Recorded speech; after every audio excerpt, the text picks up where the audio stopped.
Très chers téléspectateurs de 14 TV Gabon, bonsoir, soyez les bienvenus pour ce flash d'information du mercredi 2 juillet 2025 dans le magistère universel. Un appel pour la justice climatique et la maison commune, conversion écologique, transformation et résistance aux fausses solutions.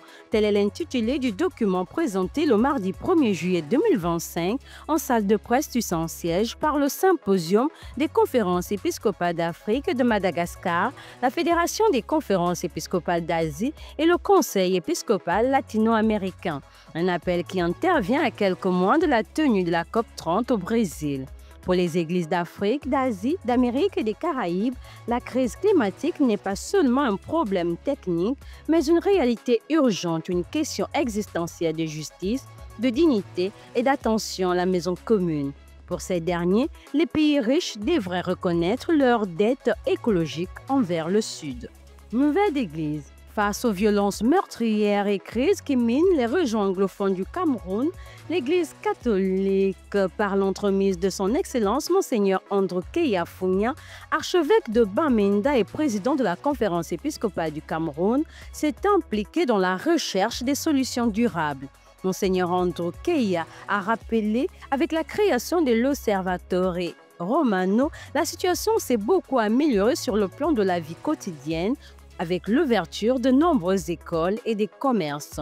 Aussi, le combat reste celui de poursuivre cet objectif et de maintenir les canaux ouverts avec le gouvernement et les séparatistes. Église en marche. La communauté paroissiale de Cœur Immaculé de Marie de Nzangayon a vibré au rythme de la culture gabonaise dans le cadre de la clôture des activités paroissiales des jeunes pour le compte de l'année pastorale 2024-2025. Pour marquer cet événement, la coordination pastorale des jeunes de cette paroisse a organisé une kermesse sous le thème la culture au cœur de l'Évangile le samedi 28 juin 2025 dernier, jour de la solennité du Cœur Immaculé de Marie, leur sainte patronne. En effet, ce thème a mis en lumière la valeur des traditions et de l'héritage culturel gabonais, permettant ainsi aux participants de découvrir une multitude de talents et de passions à travers les groupes et mouvements de la dite paroisse. Occasion donnée pour l'abbé Henri-Noël Ndomabiagde de récompenser les jeunes particulièrement engagés et dynamiques au sein de la communauté par la remise des attestations de participation.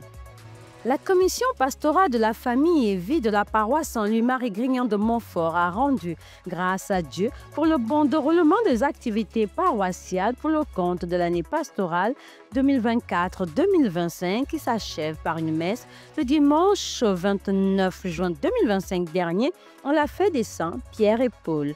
La messe a été présidée par le père Louis-Martin Netto, vicaire de la dite paroisse. Au cours de cette messe, la communauté chrétienne a également rendu grâce à Dieu pour les nouveaux confirmés. À la fin de la célébration eucharistique, le président du CPFV a dressé le bilan des activités qui s'achèvent tout en se projetant dans les perspectives de l'année prochaine.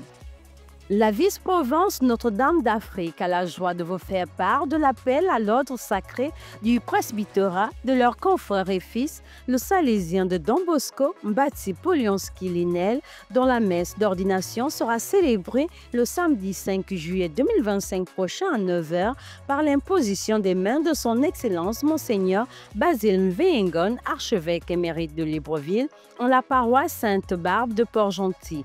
Aussi sommes-nous tous invités à prier intensément pour le futur prêtre, confiant sa préparation et son ministère sacerdotal à l'intercession de Marie Auxiliatrice.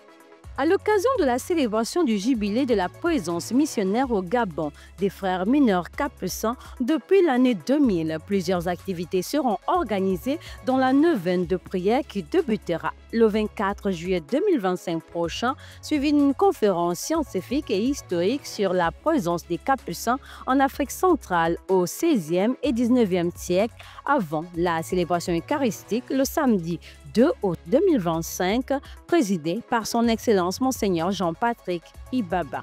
Dans la rubrique Société, le lundi 30 juin 2025, l'École nationale d'administration ENA, située à Mélène, a abrité une cérémonie solennelle qui a vu la présence du ministre de la fonction publique et de renforcement des capacités, professeur Marcel Ibinga, épouse Ititsa.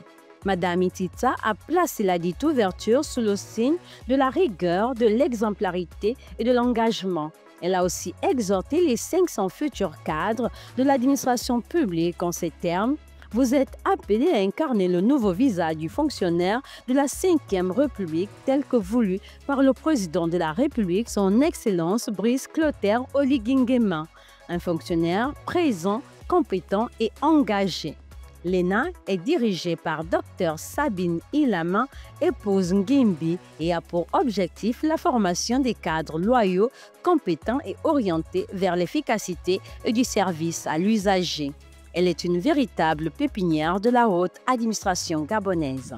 Chers téléspectateurs de 14 TV Gabon, c'est ainsi que s'achève votre flash d'information de ce mercredi 2 juillet 2025. Nous vous remercions de l'avoir regardé. On marche vers les 200 ans de l'histoire de l'évangélisation de l'Église catholique au Gabon. Gardons la foi, l'espérance et la charité.